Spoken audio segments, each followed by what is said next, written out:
Góðan daginn og hjartanlega velkomin í CCQ-stundin. Viðfangsefni hér í dag heldur betur spennandi, en þetta eitthvað sem hefur þróast eftir að við núna fyrir tæplega ár síðan fór í gegnum COVID-faraldurinn byrjaði og við þurfti að horfa til hlutur á aðeins öðruvísa hætti. Stafræn vottunarferli með Skeljungur og með mig hér í dag Aðalsteinn. Velkomin. Takk. Takk fyrir að bjóða okkur. Gjörðu vel. Flesti þekkja nú vörumerki og fyrirtæki Skeljungs, en viltu byrja með að segja aðeins frá ykkar starfsemi? Já, Skeljungur fyrirtæki sem rúmlega 90 ára gamalt. Við erum með 2 starfsstöðvar, við erum með starfsstöð hér á Íslandi og svo í Færeyjum. Og mitt hlutverk raunverulega að sinna hér fyrirtækjum okkar hér heima. Og fyrir utan það að vera að reka svona hefðbundnar skrifstofur og innkaup og mannauðsmál upp í Borgartúni, þá erum við með birgðastöðvar sem við erum með á 3 stöðum hringinn í kringum landið.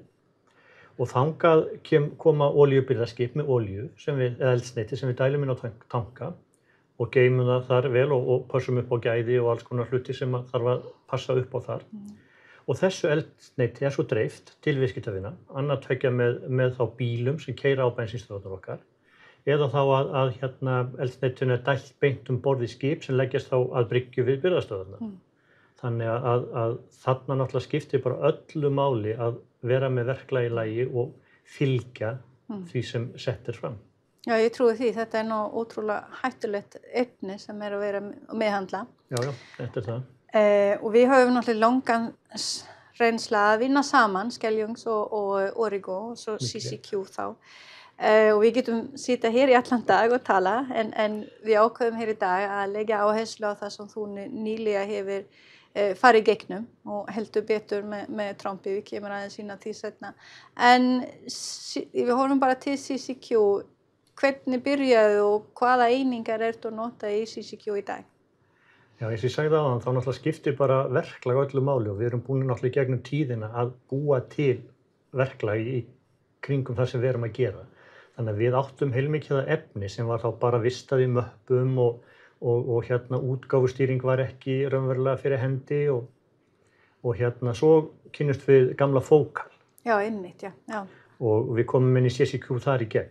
Og Focalið, þar settum við upp sem skjölin okkar og þar var komin stýring og svona allt sem við þurftum. En það sem vantaði kannski upp á það var svona notendavænna umhverfi sem við sáum í CCQ og bara höfum haft af því mjög góða reynslu.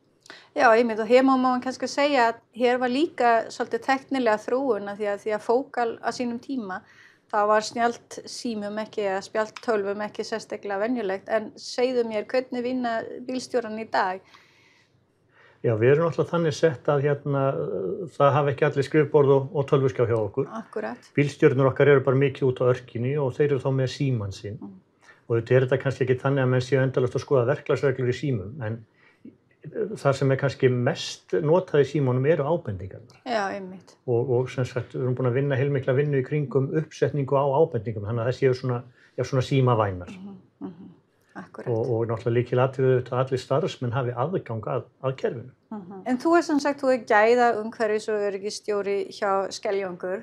Það náttúrulega eitt af þess vegna sem ég bauði hingað í dag, við erum að tala stafræn vottunarferli í CCQ. Hvernig byrjaðu og getur þú sagt maður aðeins frá fyrsta skrifin hérna? Já, við eins og frá með komið þá áttum við mikið af gögnum og við töldum það að okkar umhverfi það væri komið á þann stað að það uppfyllti alla kröfur eins og nýjustu staðalsins. Og okkur þótti það áhugavert að bara láta á það reyna. Þannig að við völdum árið 2019 að taka olíubirgðastöðina í Örfirisey og máta hana bara við nýjustu staðalinn. Og það gekk raunverulega bara mjög vel og kom í ljós að það var svona meira og minna allt til sem að við þurftum. Og síðan eftir að þetta heppnaðist, þá var ákveðið að taka dreifinguna og fara með hana þá inn í 901 líka á öllum stöðum þar sem hún hringinn í kringum landið og taka umhverfisvottunina líka þar inn. Vegna þess að þar náttúrulega, þar má ekkert út að bera.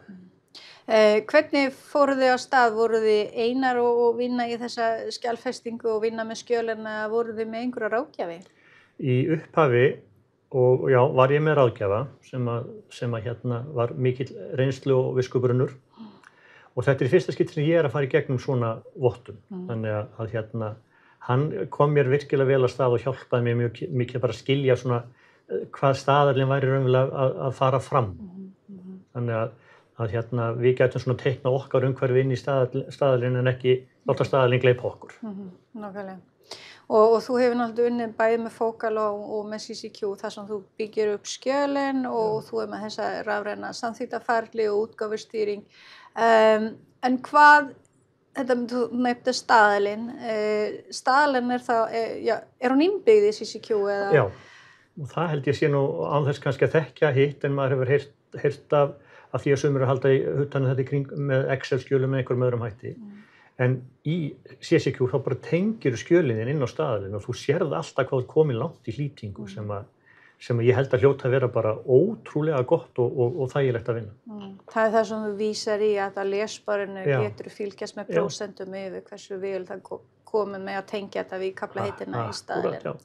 Þú getur líka séð ég á eftir að uppfylla þetta og þetta og þannig að þú veist alltaf hvar þú stendur. Já, og þú nefnir við með að þú var fyrsta skiptið sem þú hefur farið gegnum vottunarferli, en hvernig gekk að fá samstarfsfólki með sér?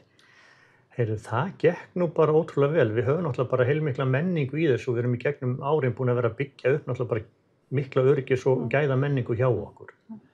Og þannig að þetta kom engum á óvart sjáðu og þetta er engin stór breyting af því sem við höfum verið að gera. Nei. Þetta bara svona aðeins svona bara staðfastar. Og þannig að það gekk bara ljómandi vel. Okay.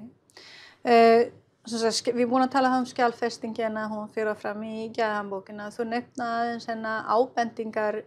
Ábendingar þá líka hluta af vottunarferli? Já, þetta náttúrulega bara gerðar kröfur í vottunum að það sé hægt að koma á framfæri því sem að mönnum þykir fara miður og við erum að nota ábendingakerfi CCQ í því og þar gefst öllum okkar starfsmönnum tækifæri til að koma inn með ábendingar ef þeim finnst eitthvað að vera rangt gert eða menn þurfa að segja frá einhver sem þeir hugsanlega telja geti betur farið og svo auðvitað líka ef það er eitthvað sem varðar öryggi sem að menn telja að geti verið hættulegt og svo auðvitað næstu slysin. Já, nákvæmlega. Þá kemur við kannski svona beint inn að því við talum þá slys að næstu slys áhættustjórnun. Er það eitthvað sem þú tekur tillit til? Já, gerum það. Við höfum í CCQ, þá erum við búin að setja inn áhættu mat á störfum eins og störfum bílstjóra og störfum í birgðastöðvum og við erum búin að gera svona gróft mat áhættu mat líka á allar verklagsreglur sem tilheyra þessum einingum okkar og næsta skref er að fara svolítið meira í gegnum það með bílstjórum og þeim sem að stýra dreifingunni svona til þess að fá upp á borðið þær hættur sem að þar hugsanlega liggja.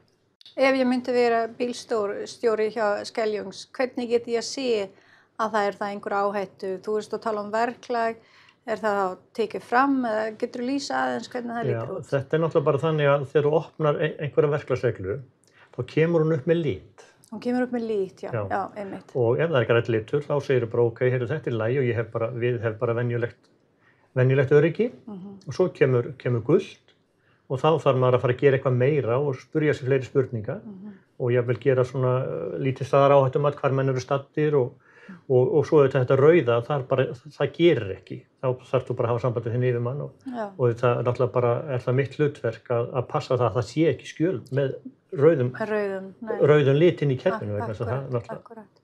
Og það kemur það fram leiðbeiningar til starfsfólki ef það er gult, hvað þau þarf að taka tillit til. Það ég skilji.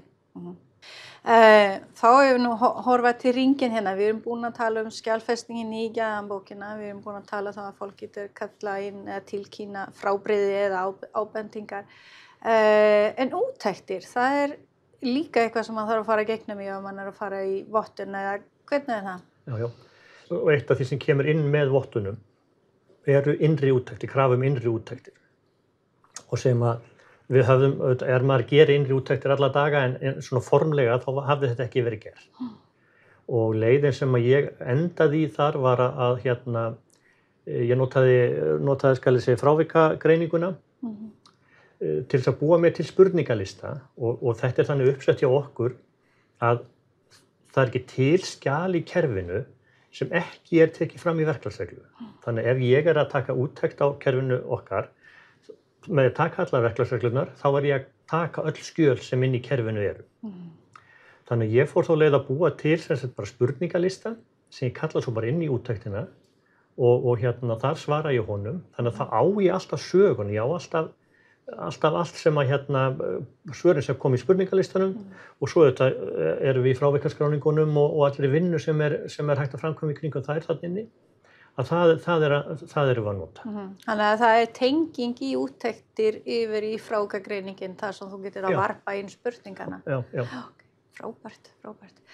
Ok, þá hefur við sem sagt í reynu að við komum með geðhandbókina, við komum með ábendingar, við komum með úttektina og þá kemur við náttúrulega til dagurinn D, það byrja þá með forúttekt og lokúttekt og svo við bara í miðju kafi í COVID.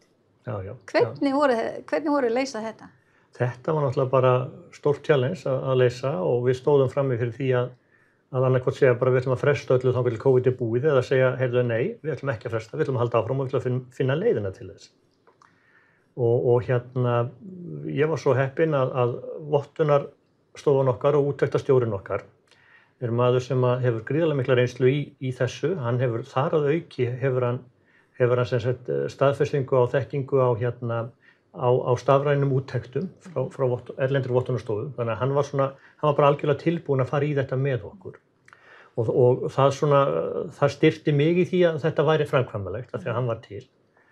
Og við gerðum bara lítið áhættumat, hvað er það sem gæti komið hugsanlega upp og vegna þess að við þurftum að vera í samskiptum við stöð á Akureyri, stöð í Vestmannaeyjum, Eskifirði, Ísafirði og svo hér út í Örfirisey.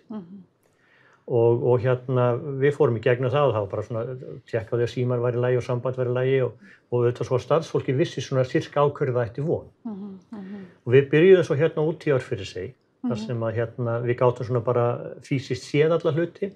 Þannig að þá er hann úttektarstjórinn strax búinn að tengja sig inn í það hvað við erum að gera og hvernig hann getur þá nálgast starfsfólkið okkar út á landi. Og þegar þetta er búið þá undirbjó hann sig undir bara stafræna úttekt og síðan bara hringjum við og starfsmaðurinn okkar sem svarar, hann er bara með síma og hann labbar og hann sýnir bara alla hluti ef það þarf að sýna til dæmis eitthvað í sambandi við viðbragðsáætlun, þá sýnir hann hvar hún er, ef það er neyðarpókin okkar sem við köllum, þar sem við erum með svona, ef það sullast eitthvað, það eru olíuklútar og ýmislegt fleira, það er að sýna hvar er hann í bílnum og bara sýna vinnu aðstöðu og allt. Þetta gekk alveg ótrúlega vel. Þannig að og skilaði bara fínum árangri. Ótrúlegt að heyra.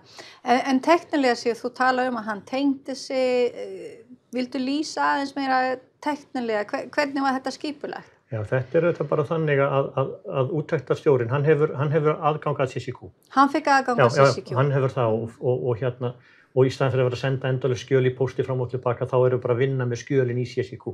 Og þá vann hann þá hann fikk aðgang þá að útgefna skjölin, ekki sagt? Já. Og þar eins og með bara líka með áhættumötin, hann hafði aðgang á þeim líka og þannig að hann sá hvað við vorum að gera og gat þess að gera sér mjög mikla grein fyrir og góða grein fyrir hvernig uppbyggingin á kerfinu okkar er. Já.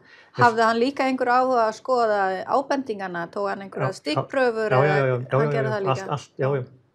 Allt sem bara tengist raunverulega kröfunum í stöðlunum, það fer hann í gegnum. Já, hann skoðaði þá líka innri úttektir og sá að því að það fara ekki. Já, allt saman. En því að hann var í geðhandbókina, fór hann þá í efnisyfirliti eða fór hann í einhver sérstakt sjónarhorn?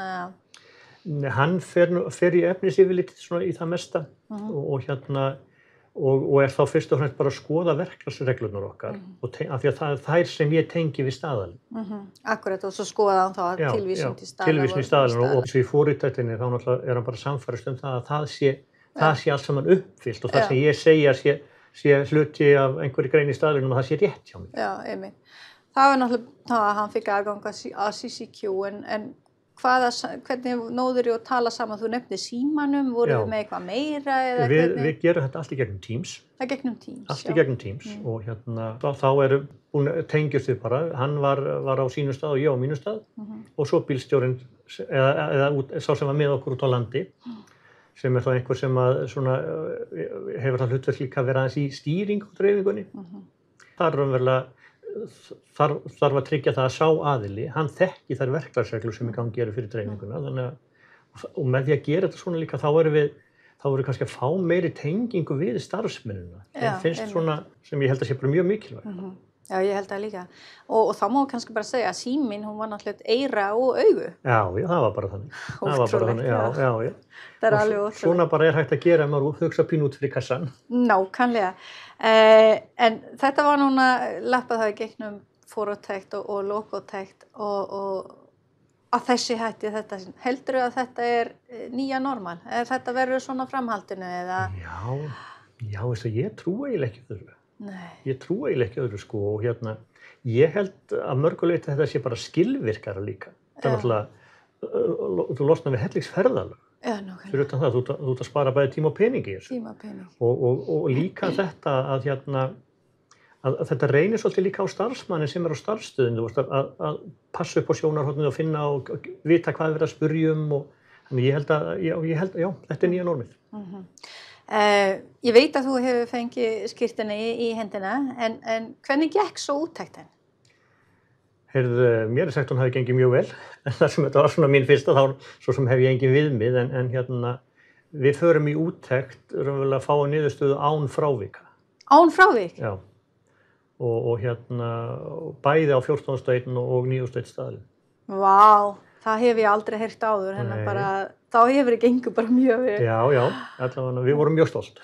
Já, því ég náttúrulega bara vera það og bara innilega til hamingju með þessa árangur. Takk að þið fyrir mig. Þetta er svaka sigur og sérstaklega minna hér við miðju kafi á COVID og það sé man að þetta á ekkert að stoppa mann, heldur man að sjá tækifæri og ég er nú bara sammála að þetta nýja stafræna er komin hér til að vera, þannig að þetta verður mjög spennandi í framhaldinu. Já, ég er algjörlega sammála því. Já, en bara innilega til hamingju með þessa árangur og ég hlakka mikið til að fylgjast með því í framtíðina. Takk fyrir það, kærlega, og takk fyrir ykkar þátt í þessu. Hann er mikill líka. Já, takk sömuleiðis. Kæri hlustendur, ég takka kærlega fyrir að hlusta á okkur í dag. Ég heiti Marja, þetta er CCQ Stundin.